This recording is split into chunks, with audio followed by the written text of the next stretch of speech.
இனிய நண்பர்களே, உங்களுக்கு தெரியும் புகழ் ஒரு போதைன்னு. அதுக்கு மயங்காதவர்கள் வெகு சிலரே.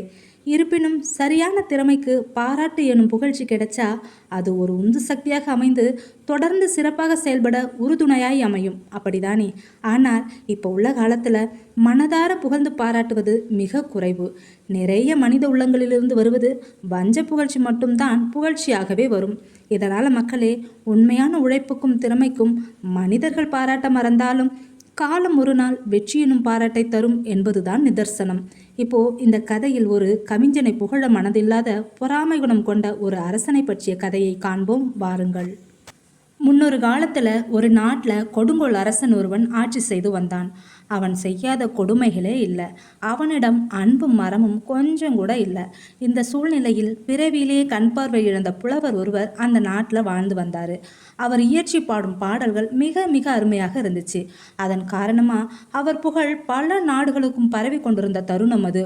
இதை அறிந்த கொடுங்கோல் அரசருக்கு 8 தீக்கும் வீசிய புலவரின் புகழ் மீது பொறாமை கொண்டதால அவரை பல முறை அரண்மனைக்கு அழைத்து கேலியும் கிண்டலும் செய்து அவமானப்படுத்தி வந்தான். ஆனால் புலவரோ எதுவும் பேசாமல் அமைதியாகவே இருந்தார். ஒரு முறை புலவரை வர சொன்ன அரசன், இறைவன் ஏதேனும் குறைகளை மனிதனுக்கு வைத்தால் வேறு ஏதேனும் சிறப்புகளை அவனுக்கு தந்து அந்த குறைபாடுகளை ஈடு செய்து விடுவார் என்று கேள்விப்பட்டுள்ளேன். குருடனாக உன்னை படைத்த இறைவன் வேறு எந்த சிறப்பையும் தரவில்லையே, ஏன் இறைவன் உன்னிடம் மட்டும் அருளே காட்டவில்லை என்று கேலியாக கேட்டான்.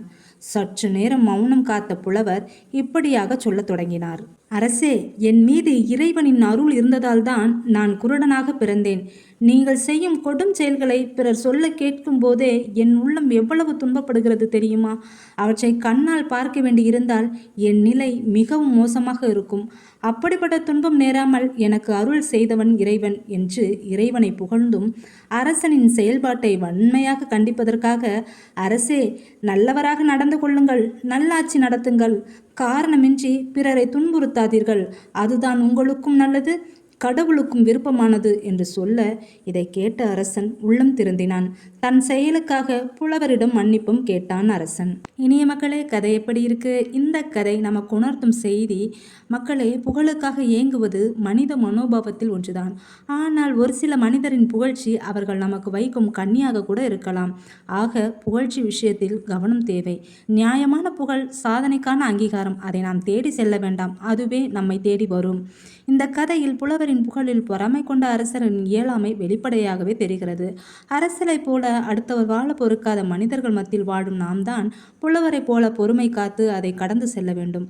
எனினும் புலவர் தக்க சமயத்தில் சரியான விதத்தில் பதிலடி கொடுத்து அரசனை நல்வழிப்படுத்தி விட்டார் என்பதுதான் கதையின் சிறப்பு. இந்த காலகட்டத்தில் சிலரை பார்த்து அவங்க லக்கி, பேரும் புகழும் வந்து சேருதுன்னு சொல்லுவாங்க.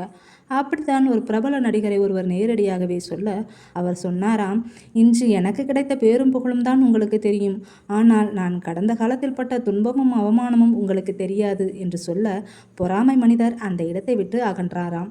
மீண்டும் மற்றொரு கதையோடு கதை போக்களில் சந்திப்போம்.